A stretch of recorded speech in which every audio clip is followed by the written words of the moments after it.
Hey,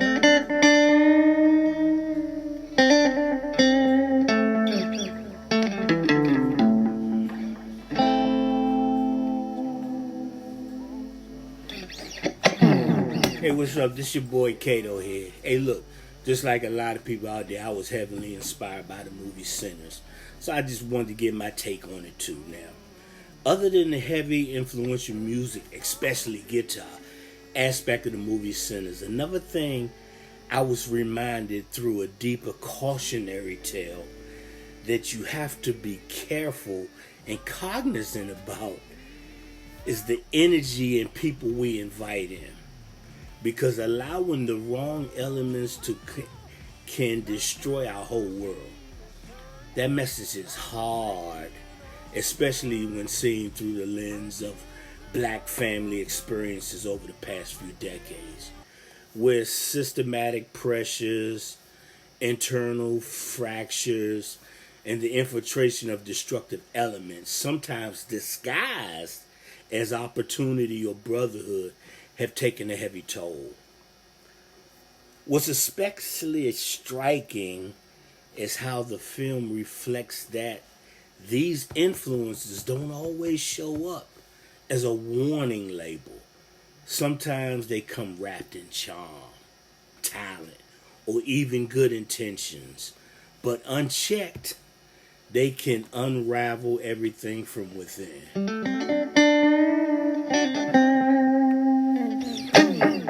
The thing that intrigues me the most about the entire story was how the character Sammy's guitar wasn't just an instrument of music, it was also an instrument of fate.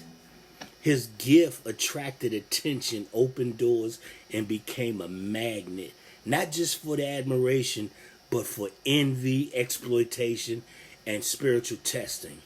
It's the classic paradox. The same thing that elevates you can also expose you to danger, especially when the world around you is starved for authenticity, but quick to devour it. What makes Sammy's journey so compelling is how his faith, rooted in his upbringing by his father's guidance, never truly leaves him, even when he's immersed in chaos. That inner voice, that early grounding is what ultimately becomes his salvation. It's a stark reminder that while the world may be shifting, the core values we were raised with can be the only thing that keeps us from losing ourselves entirely.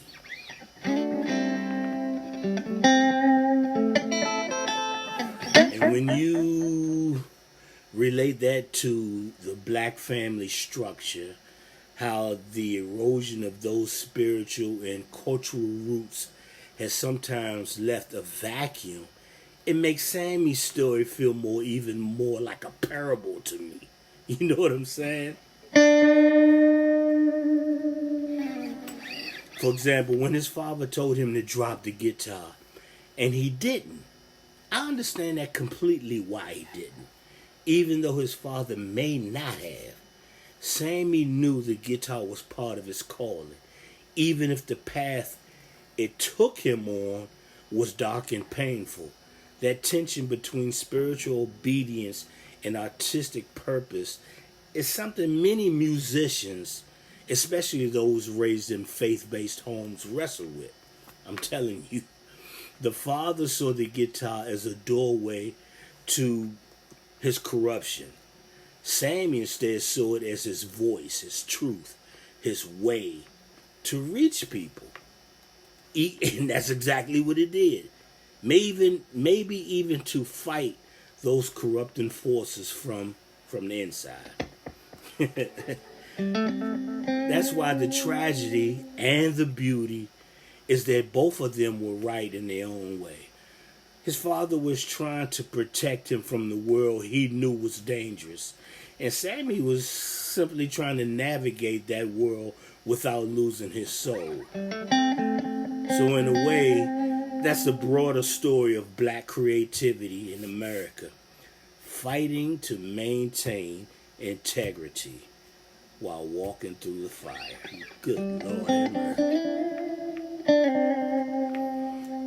have mercy. Then you know that tightrope all too well. I know it all too well. It's the path and the pull between ignoring the gift you were born with and the expectations or fears of those who love you. Sometimes the people closest to you can't see the bigger can't see the bigger picture. Not because they don't care, but because they do care. They want to shield you from the pain they've either experienced or witnessed. That's what I think about his father. But what they may not understand is that your art is your armor. And sometimes your ministry, you know. As a guitarist myself, I know that tightrope all too well. What Sammy did, pressing on despite his warnings, wasn't rebellion for rebellion's sake. It was for purpose in motion, I'm going to call it. And even when it led to him into hellish place, he never fully let go of his faith. That's what makes the arc so powerful. He didn't drop the guitar, but he did find his way back. You get that? When music becomes not just a form of expression, but a lifeline, it changes how you carry it, how you protect it. It's no longer just something you do. It's something that keeps you anchored. That's why Sammy's refusal to drop the guitar hits me so deep. He wasn't just holding on to an instrument. He was holding on to himself. The irony may be, or maybe the grace, is that while the world around him tried to twist and weaponize his gift, it was the same gift, his music, his faith, his roots, that ultimately dismantled the chaos and led to the redemption. When he hit Riddick over the head with that thing, he held on to it, to the neck of it, and he kept on rolling. And he continued to keep on rolling. Now, I know it was a vampire flick. I keep forgetting that it was a vampire flick because that's not the part that really stood out to me the most, even though it played a very, very strong and essential part in that story, in that arc. And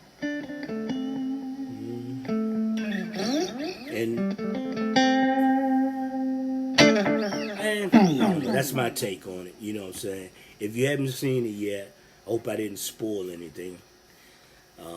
Check it out. I seen it twice. I'm gonna see it for a third time, most likely this weekend. All right. God bless you.